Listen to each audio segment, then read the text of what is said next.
Hey, everybody, welcome to Key Connections for Educators. If you have been enjoying this podcast, we'd love to keep you engaged. And the best way to do that is to subscribe on whichever podcasting stream that you use. That helps us get to hear from you more, but it also makes sure that this content gets in front of you as often as possible.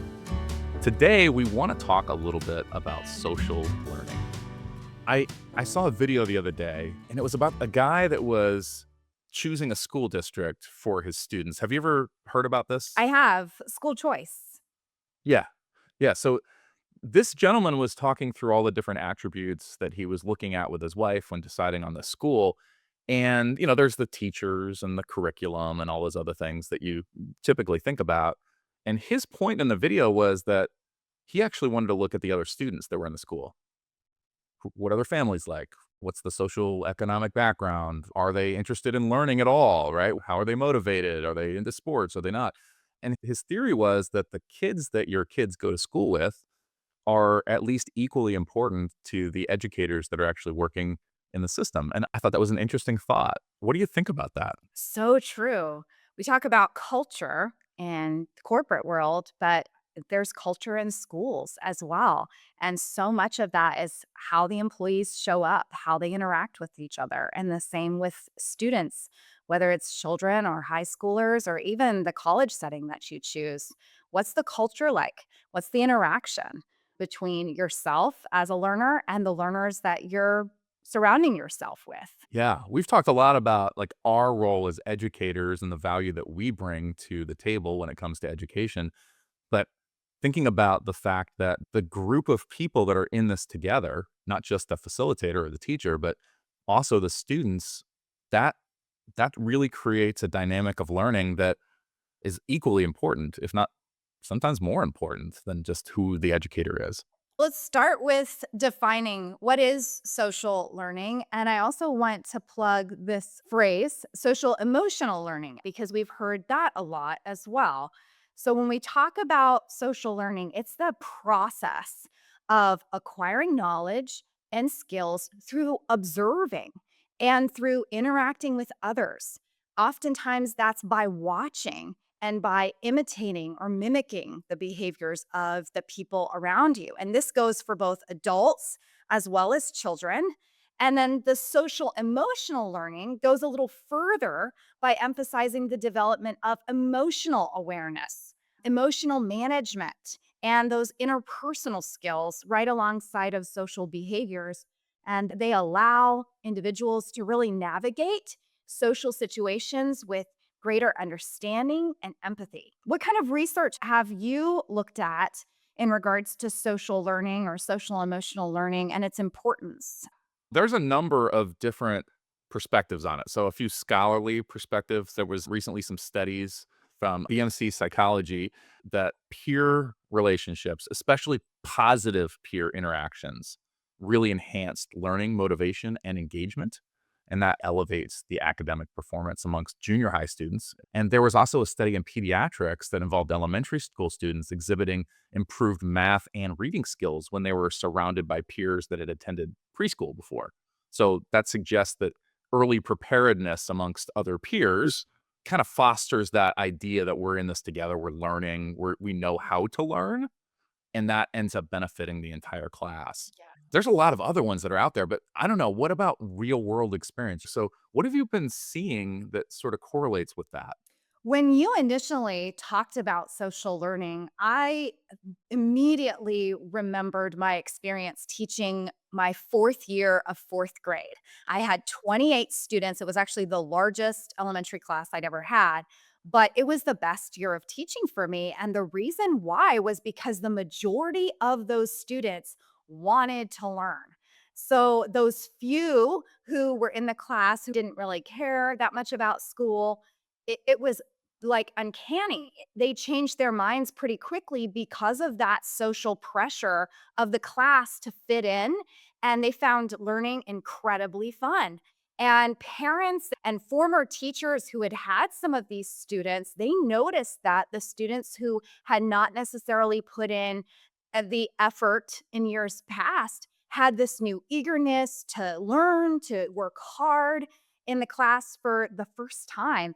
And I saw this too. It was really fascinating because for me as a teacher, I was able to engage with them and really offer them more and more and more because they were hungry for it as a class. And I watched how just that social interaction really helped the class not only gel and bond, but really motivate one another and challenge each other to keep going forward. It was a really magical year. What's been your experience? Well, I'd say the most recent one is actually watching my 16-year-old, almost 17-year-old junior. He ended up just kind of falling in with 2 or 3 guys at school when his freshman year that were on the honor roll and were taking a lot of more advanced classes than he had been used to, and they also played video games like he does, and so they really raised the bar for each other. In fact, each one of them have end up being the honor student of the month or whatever, and I could see early on, my son did not necessarily have that drive for education that his peers did, but watching them get some of the accolades and straight A's, he was right there with them, and all 3 of them are still very successful in esports, and they're all, still video gamers, but they're also academically focused. And so I think it really does make a difference who you're interacting with and where you're situating yourself. You don't always get a choice though. I think about the world of education. Sometimes you just get thrown in with some kids, or a teacher gets thrown in with a group of students that may not have that sense of social learning embedded. And also, sometimes you end up in a workplace where there's just not a culture of learning that's been curated, or you're in a cohort of folks that feel like they already know how to do things, and so they're not giving it their full attention, or maybe they don't know how to do things and they're not giving it their full attention. So I've seen it go both ways. Social learning is so significant because the next year, my fifth year of teaching fourth grade, it was a shock because I was the same teacher. I was using many of the same lessons and activities and energy that I had used the year before, but all of that had to change because of the group Mm. of learners I had. The majority of them were not intrinsically motivated. And so I had to tailor those lessons to kind of build in that. I did eventually get a lot of that class due to the culture of our school and my own excitement for learning. That fed and it fueled those who wanted to learn. Because, and I want to plug this too, social learning and the attitude behind learning and those of your peers, whether it's your son or whether it was my class, it's contagious. And as educators, we need to be aware of that to help foster that attitude because really, if we can get more students on board with, wow, learning can be fun, or this is really important for me, then that helps drive those who are kind of on the fence about it and even curtails those who might be resistant to it. What's been your Yeah. experience, especially in an adult learning setting? I had the opportunity for a number of years to teach these 2-week in-person training programs that were sales focused, and that same thing falls true for adult learners as it does for younger elementary and middle school and high school students. There are some groups that were just hungry and really embraced the idea that we are in this together, and there were some that would come in and they were there to work, but it wasn't necessarily there to really be social. It was just about the work. When I say social, I don't necessarily mean that everybody became buddies. Good. Yeah. Go ahead and describe that a little bit more. Yeah, so there are some groups that I had as adult learners that would come in and we'd be very fast friends and would be very excited about going out at night and socializing and having a good time, but they weren't necessarily interested in the social aspects of learning, right? So when I say social learning and the social constructs that we're talking about the education-minded ones, not necessarily just friends, not just peers, because you could have a group of people that go out and they find camaraderie in their hatred for the program, and they become very fast friends, and they actually could completely collapse the education that you're trying to put in front of them because they're just there to do something else, and they can completely railroad it the other way. However, when you've got a group of people that are taking on the education themselves they're meeting after the class and talking about things. They're practicing them with each other, not with any guidance necessarily, but just they're practicing, they're rehearsing, they're creating study groups, they're doing things to make sure that they're ready for the next day. That's what I'm talking about. When you see something like that, suddenly you've got a group of 15 to 20 people who, instead of being just average performers, end up becoming superstars. And not just one of them, but an entire cohort goes on and, takes on the world. It's a really interesting dynamic when you've got something special like that. It really is. I've also seen and experienced the opposite effect. I want to explore it from an educator perspective because we need to be aware of this when we advocate for differentiation, which is a buzzword across the education world and industry. Differentiation needs to be approached with caution because when you have a high class and a low class, students, no matter what their age, they will pick up on those cues and those clues. They know, and they will fall into those categories that they're assigned. Very few kind of challenge that and rise above what they've been labeled. And so, whether that's guided reading groups, whether that's math groups, or whether that's whole classes, we need to be really careful. My experience when I taught in Georgia, students were differentiated high, mid, and low immediately after second grade. And by Mm. fourth and fifth grade, which was the space I was teaching in, very few of the lows had jumped to that mid category. And most of them had really just given up on themselves. And that was really sad to see. Differentiation should not be a life sentence. And Yeah. it's really about attitude, not necessarily ability. I had another class another year in another state in Colorado, and that was a lower class, but the majority of them wanted to learn. And by golly, it was a great year because these kids challenged each other, like you were saying. They were cheering each other on to get better. And really going back to Carol Dweck's growth Yeah. mindset versus the fixed mindset, even with younger students, that is such a driver with your social learning climate.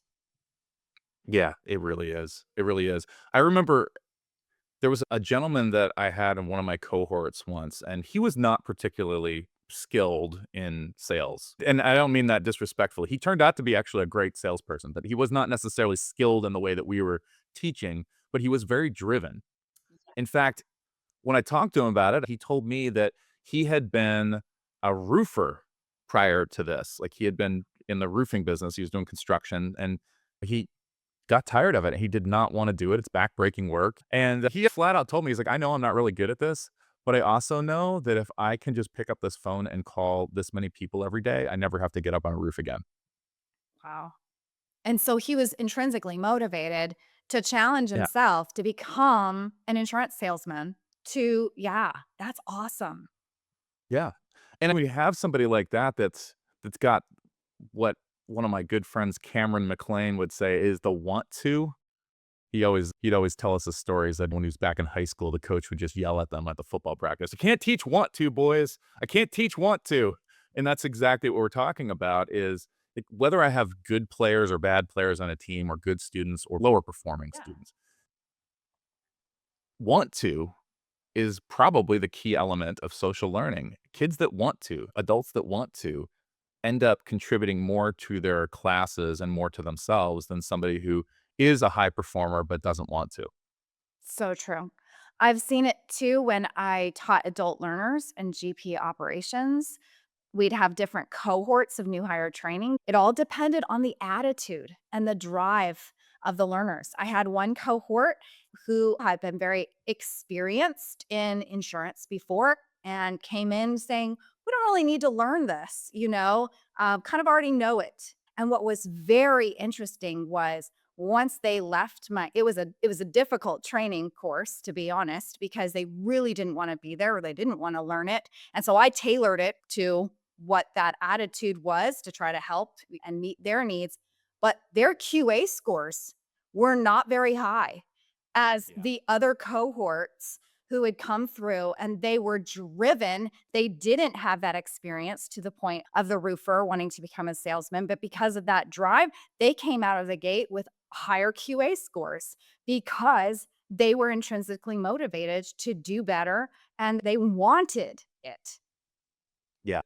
There's a social reward that goes on when you're in a group of people and they value something and then they do it together. If that's education, then the reward of being part of that cohort and being able to celebrate getting a better on an assessment or studying together, even just practicing something, although it's not necessarily our role universally to target that. I do think that as a facilitator or as a person in education, trying to figure out ways to reward social learning is one of the things that I think we can at least influence. You can't always influence it, but at least try to sort of move the train in the right direction, so to speak. I don't know if you've had any experience with that, where you've actually created some sort of value system or reward system for social learning.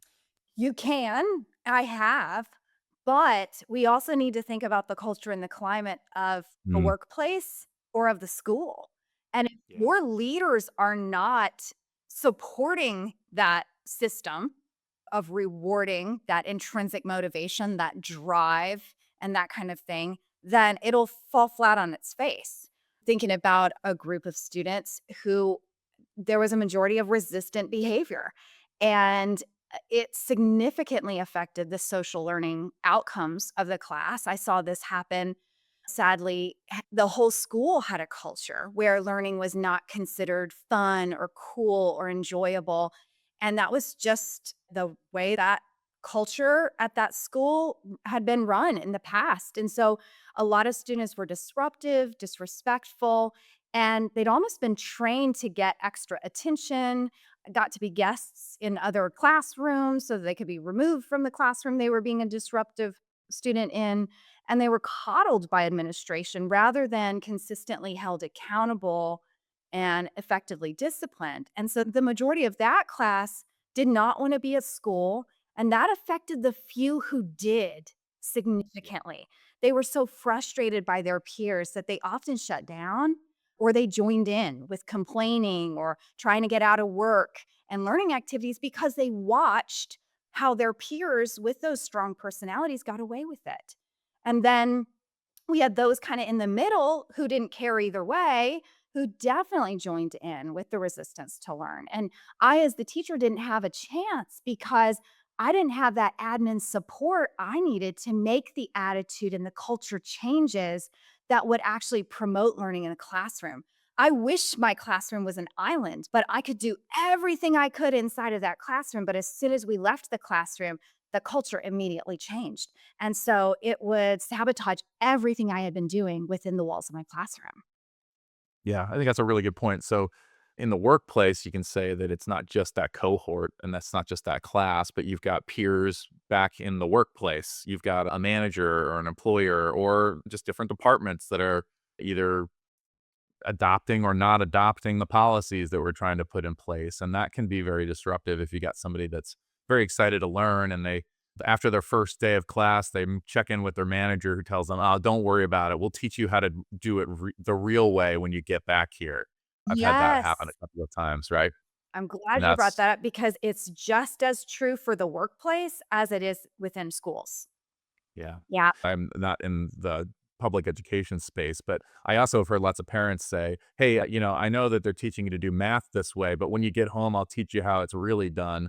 And that's disruptive too. And again, that's not a comment on how they're teaching math because I was never really great at math, so I have no stance to take one way or the other. But I do think that that same idea is how learning is social and it's also emotional. The first place you learn is in the home. So You watch your brothers and sisters, you watch your parents, you watch your grandparents and your cousins and the interactions you have with friends and family when they're over, and those are the first places that you learn. So true. Social learning was one of the main reasons my parents chose to homeschool us because they did not want us to have those negative attitudes about learning and about schoolwork and to pick up on those attitudes and behaviors and then bring them home from the other kids that we were socializing with. So I can see it going both ways. Homeschooling had positives and it had negatives. I did want to talk through a few of them because it may resonate with our audience. When I was homeschooled, something in regards to social learning and how important it is. As a student, I was always comparing myself against my younger brother, who is 3 grades below me, but an above average. And he was most likely a gifted student, but again, we didn't go to public school, so we never knew that at that time. And so I had no true way to calibrate until I went to college, which made me assume that I was below average. And I was actually afraid my freshman year that I would not be able to keep pace with the other college kids my age. It actually took me years to kind of overcome this false belief about myself that I wasn't smart. And that was just because of social learning and how much it impacted me in my development. And I'm not saying that that's the experience of all homeschoolers. I'm actually very, very proud that I'm a homeschool graduate and I see how it's really helped me in my career and in my personal life. There are some ways that social learning in homeschooling has been positive. Homeschool co-ops with my Yeah. parents, especially in our younger grades, we would get together with like-minded families and do activities, and that was really cool. And then I also was very involved in high school in homeschool debate, which was all across the country with very Nice. driven kids who wanted to go into things like journalism, political science, law, government when they grew up. And again, that calibration was another reinforcement because I had to keep pace with that very driven group. But there is a sense of owning my own learning because I couldn't rely on my peers to figure it out for me. And I do think we should highlight that because as educators, yes, social learning and providing those activities and providing that space where we're able to utilize the positives is important, but we also need to recognize that we need to give opportunities for students to work individually so that they're not going to have this crutch where they're relying on their peers or relying on the group to have the correct answer rather than going, I need to know this myself. Yeah, and, on the other flip side of that, you also have some individuals who end up doing more than they should, and they right? And, the one that will not get anything less than an A, and so and not just an A plus, because it's gonna ruin their GPA if they have anything lower than a 4.9, because that won't then they can't get into Stanford or wherever. So, then they end up just doing the whole thing, and that doesn't help it doesn't help them either in the long run. Yeah, that's so true.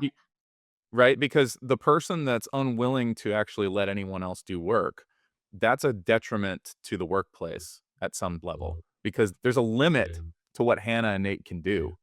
And I can't do everything. I need to trust that Hannah's gonna actually be able to pull her weight. But if I've been in a social economic or not social economic, if I've been in a social learning setting where it's really relied on me to do all the work, I'm just reinforcing the fact that when I get to the workplace, it's all on me, and if I don't pull my weight and more, things are gonna fail, and though that leads to burnout, and that leads to frustration, even in high school and middle school. I mean, Like with group my wife. projects and that's probably Yep. what you mean. Yes, Yeah. I've seen it too. Yeah, so there's both of those things that are happening. So there are some negatives to that social learning, especially if you have some highly driven people that are with some folks that are not as highly driven, and they're having to do group work together. However, I would still argue that that's important because the person that's highly driven also needs to learn to trust. And learn to delegate and learn to collaborate. And I see this even in younger grades. So that's a great kind of take back for us as educators. How can we, when we are setting up those group projects, really speak to this issue and how we're training you for the real world and teamwork and those collaboration and how important delegation is in our workplace settings. And this is really preparing them for the real world. Yeah, and I'll just say this on a personal note, this is something that I've had to grapple with myself this year because we've had some resource strain in our organization, and I found myself at the end of my resources. And really, in the past, I may have been able to do more or at least complete all the things that I needed to complete in order to get work done. And I'm in a place right now where I actually can't. I have to delegate it out to some other folks. And that's been a growth area for me. And I've had to actually use that growth mindset and set myself up to say, I can give this project to Hannah. I can trust that she's going to do a great job. And even if it's slightly different than I would have done it, it's going to be okay. And that's so important to overcome perfectionism, which can Yeah. really sabotage a person if they're an individual contributor, they're a hard worker with great work ethic and they're giving it their all. You're right, it leads to burnout. But learning how to delegate and even learning how to say, this is good and be okay with it being good, I think is a lesson learned as well. Yeah. It's this paradigm shift that we have to have because on the one hand, we can't tolerate just laziness, but on the other hand, we can't tolerate perfection because perfection is gonna get in the way of completion. So, there's this balancing act that we need to have where we're not necessarily just going towards anything will do, but we're also not letting, "Well, if we just do this one more thing, it'll be perfect." It'll never be perfect, right? So we have to match those. Yeah, and when we're working with others, when we do have more of that perfectionist mentality, I saw this in the leadership development program that I led. We had a group project presentation at the end, and really by some of those perfectionists letting go of their perfectionism, they found that it was so enriching and valuable to develop relationships and learn to trust their teammates in order to get the presentation across the finish line rather than hogging all those pieces for themselves because it needed to be perfect or at a standard that was way out of reach for some of the other people who were part of the group. There's so many things that we can talk about when it comes to social learning. So this is really just the first part of a series that we want to do because we want to dig in a little deeper and talk about our roles as that facilitator of social learning, not just the observer of social learning, because there are things that we can specifically do as educators to facilitate a good experience. Again, Hannah and I have talked through the fact that sometimes you just can't, right? There might be some big barriers in the way, but no matter where you are in the world, if you're in an education environment where you've got an administration that's either promoting a great learning culture or not, or if you're in a workplace that is or not, there are still things that we as educators can do to give it our best shot. And so I think from both traditional classroom settings and virtual settings, and even asynchronous settings where we're not doing work together in a group at the same time, there are ways that we can actually embed social learning. So next episode, we want to talk a little about that more. We'd love to hear from you and what your experience has been. How have you witnessed social learning either in your own life or in classrooms or in courses that you've designed? What have you done to promote social learning? Where have you seen the positives of social learning and where have you seen the negatives? If these stories resonated with you, give this video a thumbs up. Share that this video resonated with you and you also identified with that either as a student or yourself as an educator in the classroom, whether that's virtual classroom or in person.